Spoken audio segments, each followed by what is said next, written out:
رونے کا ایک وقت ہے, سونے کا ایک وقت ہے, جاگنے کا ایک وقت ہے, خوشی کا ایک وقت ہے, رونے کا ایک وقت ہے.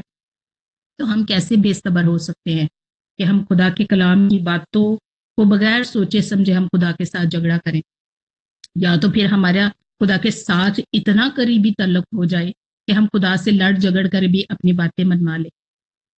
تو پہلے اس لیول تک تو ہمیں آنا چاہیے کہ ہم اس لیول تک پہنچ سکیں. اب دعا میں بہت ساری جو ہے وہ آپ دعا کس کس طریقے سے کر سکتے ہیں.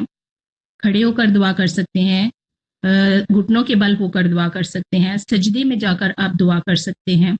دعائیاں بہت سی حالتیں ہیں, آپ کسی بھی حالت میں خدا کے ساتھ خدا کی حضوری میں جھک سکتے ہیں, خدا سے منتیں اپنی مان سکتے ہیں, خداوند سے دعا کر سکتے ہیں. آج میں بڑی غور کر رہی تھی کہ ہم اس ایمان, جیسا کہ ہمیں ایمان رکھنا چاہیے, جس طرح کا ایمان ہمارے دلوں میں ہونا چاہیے, اس ایمان کو اپنے دل میں رکھ کر وہ دعا نہیں کرتے جیسی دعائیں خدا چاہتا ہے کہ ہم کریں. ایک بک ہے میرے پاس, میں اس بک کو بڑے شوق کے ساتھ پڑھتی ہوں اور مجھے وہ بہت اچھی لگتی ہے. جارج مولر کا آپ نے نام سنا ہوگا, جارج مولر, اس کی چھوٹی سی بالکل چھوٹی سی کتاب ہے اور وہ اس کتاب کا نام ہے ایمانداروں کا باپ. میں اس بک کو بے انتہا دفعہ میں نے پڑھا ہے اور مجھے وہ بہت اچھی لگتی ہے. اس میں چھوٹی چھوٹی جو کہانیوں کی صورت میں کہانیوں کی صورت میں اپنی جو گواہیاں ہیں وہ لکھی ہوئی ہیں. ایک انہوں نے اپنی گواہی دی کہ وہ آرفنز چلاتے تھے, بہت سارے آرفنز تھے ان کے دنیا بھر میں جن کو وہ چلاتے تھے. تو ایک دفعہ ایسا ہوا کہ ان کے بچوں کے لیے کھانا نہیں تھا, ٹیبل لگا ہوا ہے اور وہ بچوں کو کہتے ہیں کہ آپ سب مل کر بیٹھیں کھانے کی ٹیبل پہ اور دعا کرنا شروع کریں. حالانکہ اس کو پتا تھا کہ میرے بچوں کے لیے بچوں کے لیے کھانے کے لیے کچھ بھی نہیں ہے, لیکن میں ایمان کی اور دعا کی آپ کو بات بتانے جا رہی ہوں. جب انہوں نے آنکھیں بند کر کے بچوں نے دعا کرنا شروع کیا تو کسی نے آ کر جارج مولر کے کان میں بولا کہ آج کھانے میں کچھ نہیں ہے, بچوں کے لیے کچھ بھی نہیں ہے, نہ دودھ ہے, نہ بریڈ ہے, نہ انڈے ہیں, کچھ بھی نہیں ہے. تو جارج مولر نے جواب دیا, اوپر اس نے انگلی اٹھائی اور اس نے کہا کہ جو اوپر بیٹھا ہے وہ عطا کرے گا. بچے دعا کرتے رہے. جب آمین بولا تو باہر دروازے پر نوک ہوئی. کسی نے کہا کہ رات کو مجھے خدا نے کہا تھا کہ آرفنس میں بچے بھوکے ہیں, ان کے لیے تو نے بریڈ تیار کرنی ہے, اور میں ساری رات بریڈ بناتا رہا ہوں اور یہ بچوں کے لیے بریڈ ہے. ابھی 2 منٹ نہیں گزرے, بریڈ رکھ رہے ہیں لوگ, باہر دروازے پر پھر نوک ہوا کہ ہمارے دودھ کا ٹینک جو ہے وہ خراب ہو گیا ہے, لہٰذا آپ ان بچوں کے لیے دودھ اندر لے آئے تاکہ دودھ خراب نہ ہو, دودھ ویسٹ نہ ہو جائے. ایمان اور دعا کی بات آج ہم کر رہے ہیں, اور جیسے ہی انہوں نے دودھ اندر لے کر آئے اور وہ بریڈ آئی تو جارج مولر نے پھر گھٹنوں کے بل ہو کر خداوند سے دعا کی, کیا خدا میں نے کبھی وہ دعا نہیں مانگی جو تیرے حضور میں پوری نہ ہو, کیونکہ تو میری سنتا ہے. اور ہم اس لیول پر تب پہنچ سکتے ہیں جب ہم رات بھر گھٹنوں کے بل ہو کر دعا کریں, خدا سے مانگے کہ خداوند ہمیں وہ نعمت دے کہ ہمارے منہ سے ابھی کچھ نکلے بھی نہ اور وہ پورا ہو جائے.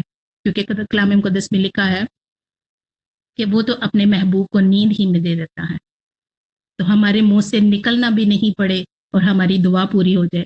ہم اس لیول پر تو آئیں, ہم اپنا تعلق خدا سے اس لیول تک تو بنائیں, تب ہم جا کر خدا سے وہ فرمائش کر سکتے ہیں کہ خداوند ہم نے ابھی دل میں سوچا اور ہماری دعا پوری ہو جائے اور ہماری وہ خواہش پوری ہو جائے. اور پھر ہم یہ آیت بڑے فخر کے ساتھ کہہ سکتے ہیں کہ وہ تو اپنے محبوب کو نیند ہی میں دے دیتا ہے. پھر ہم تصور بھی نہیں کر سکتے کہ خدا کیسے کیسے بڑے اور جلالی کام کرتا ہے ہماری زندگیوں میں.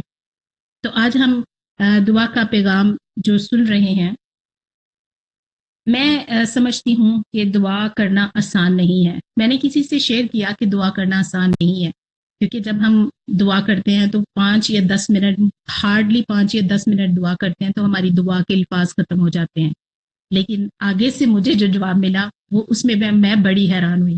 تو ایک آنٹی تھی, میں نے ان کے ساتھ شیئر کیا, انہوں نے کہا کہ دعا کرنا مشکل نہیں ہے. میں نے کہا کہ مشکل ہے, انہوں نے کہا مشکل نہیں ہے, کیونکہ جب ہمارا تعلق خدا کے ساتھ ایسا ہو کہ باتیں کرتے وقت کا پتہ نہ چلے کہ ہم کتنی دیر سے خدا کی حضوری میں بیٹھے ہوئے ہیں, وہ تعلق ہوتا ہے خدا کے ساتھ مانگنے کا. اور اس لیول پر جب ہم آئیں گے تو پھر پتہ بھی نہیں چلتا کہ خدا کے ساتھ ہم نے گھنٹوں گھنٹے گزار دیے ہیں. اور میں خدا کے نبیوں کے بارے میں اور خدا کے رسولوں کے بارے میں جب پڑھتی ہوں تو لکھا ہوا ہے کہ وہ تو ساری ساری رات دعا میں خدا کے ساتھ گزار دیتے تھے. ہم تو وہ لوگ ہے ہی نہیں ہے. 1 گھنٹہ بھر دعا کرے تو ہم تھک جاتے ہیں, ہماری دعا کے الفاظ ختم ہو جاتے ہیں. اس کا مطلب یہ ہے کہ ہمارا وہ لیول ابھی تک آیا نہیں. ہم اس طور سے خدا سے دعا کرتے ہی نہیں کہ ہمارا وقت, ہم پھر وقت کو گننا شروع کر دیتے کہ ہمیں 15 منٹ ہو گئے ہیں, 20 منٹ ہو گئے ہیں, 25 منٹ ہو گئے ہیں دعا کرتے ہوئے. جب کسی شخص کے ساتھ تعلق نزدیکی ہو جاتا ہے, قریبی ہو جاتا ہے, پھر وقت کا پتہ نہیں چلتا کہ ہم باتیں کرتے ہوئے کتنا وقت خدا کے ساتھ گزار دیں گے. آئیے ایک اور میں بات, ایک پاسٹر جی کا میں کلام سن رہی تھی. مجھے اچھا لگتا ہے کہ میں دوسرے پاسٹر کا بھی کلام سنوں کیونکہ سیکھنے کو بہت کچھ ملتا ہے. وہ اپنے کلام میں بتا رہے تھے کہ جب ہم دعا نہیں کرتے تو جو شخص دعا نہیں کرتا وہ مغرور ہوتا ہے. اب میرے مائنڈ میں یہ سوال آیا کہ جو دعا نہیں کرتا وہ مغرور کیسے ہو سکتا ہے. فوراً میرے دماغ میں یہ سوال آیا.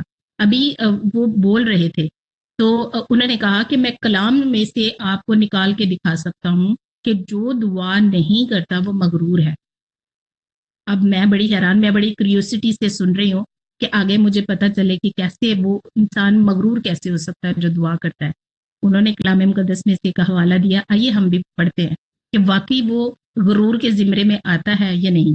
آئیے میرے ساتھ کھولیے کلام مقدس, لوکا رسول کی انجیل اس کا 16واں باب اور اس کی 16ویں آیت پڑھتے ہیں. کلام مقدس میں یہ لکھا ہے, اور اس نے ان سے ایک تمثیل کہی کہ کسی دولت مند کی زمین پر بڑی فصل ہوئی. پس وہ اپنے دل میں سوچ کر کہنے لگا کہ میں کیا کروں کیونکہ میرے ہاں جگہ نہیں, اپنی پیداوار بر رکھوں. اس نے کہا میں یوں کروں گا کہ اپنی کوٹھیاں ڈھا کر ان سے بڑی بناؤں گا اور ان میں اپنا سارا اناج اور مال بھر رکھوں گا, اور اپنی جان سے کہوں گا کہ اے جان تیرے پاس بہت برسوں کے لیے بہت سا مال جمع ہے, چین کر, کھا پی, خوش رہ. مگر خدا نے اس سے کہا اے نادان, اسی رات تیری جان تجھ سے طلب کر لی جائے گی. بس جو کچھ تو نے تیار کیا ہے وہ کس کا ہوگا؟ ایسا ہی وہ شخص ہے جو اپنے لیے خزانہ جمع کرتا ہے اور خدا کے نزدیک دولت مند نہیں ہے. اب یہ اس کا غرور تھا کہ اس نے اپنی جان سے کہا کہ تو کھا پی, میں نے بہت سا مال جمع کر لیا ہے. تو اس کو یہ پتہ ہی نہیں تھا کہ اگلے سانس بھی مجھے آنی ہے کہ نہیں, اگلے ہی لمحہ اس سے اس کی جان طلب کر لی جائے گی. تو یہ غرور کے زمرے میں آتا ہے, یہ خدا کی تقدیس کرنا نہیں ہے. اس نے یہ نہیں کہا کہ اے خدا تیرا شکر ہو کہ تو نے مجھے بہت ساری چیزیں دی ہیں, بہت مال و دولت دیا ہے, اب اس کو کھانے پینے کے لیے مجھے زندگی بھی دے. تو یہ غرور کے زمرے میں آ گیا. اس نے کہا کہ جو دعا نہیں کرتا وہ اپنے آپ میں غرور محسوس کرتا ہے. تو ہمیں غرور نہیں کرنا بلکہ خدا کے حضور میں ہمیں عاجز ہونا ہے اور عاجزی کے ساتھ خدا کی حضوری میں آنا ہے. ایک اور واقعہ جو مجھے پرانے عہد نامہ سے یاد آ رہا ہے, اس میں لکھا تھا کہ جب ہم بادشاہ کے حضور میں جاتے ہیں تو ہمارے فیس پر خوشی اور اسمائل ہونی چاہیے, ہنسی ہونی چاہیے ہمارے فیس پہ. تو میں اکثر لوگوں کو دیکھتی ہوں چرچ میں جب آتے ہیں تو وہ اداس چہرے کے ساتھ آتے ہیں. تو میں کہتی ہوں کہ کلام مقدس میں تو لکھا ہوا ہے, زبور میں لکھا ہے, میں خوش ہویا جدوں مینوں آکھن لگے کہ آؤ یہوہ دے کر چلیے. تو ہم جیسے فیس لے کر آتے ہیں بادشاہوں کے بادشاہ کے حضور, ویسے ہی فیس لے کر واپس چلے جاتے ہیں. تو ہمیں تو خوشی سے خداوند کی عبادت کرنی چاہیے, خوشی سے گیت گانے چاہیے, خوشی سے مزامیر گانے چاہیے. پھر ہم کیسے خدا کے ساتھ لڑائی کر سکتے ہیں کہ ہماری یہ دعا پوری نہیں ہوئی؟ اے خدا آپ ہماری دعا سنتے نہیں. خداوند تو تبھی سنے گا نا جب ہم خدا کے ساتھ دل لگا کر جیسا خدا چاہتا ہے کہ اس کے حضور میں آیا جائے, تب خدا ہماری دعا سنے گا. خدا دعاؤں کا جواب تب تک نہیں دیتا جب تک اس کے لیول کے مطابق دعا نہ کی جائے. کلام مقدس میں ایک جگہ پر لکھا ہے کہ اگر میں بدی کو دل میں رکھتا تو خداوند میری نہ سنتا. وہ جب بدی دل میں ہو, کسی کے لیے نفرت ہو, غصہ ہو, تب خدا ہماری نہیں سنتا. تو خدا تب سنے گا جب ہم اس کے لیول تک پہنچ جائیں گے, اور وہ چاہتا ہے کہ ہم اس کے حضور میں بڑی وفاداری کے ساتھ,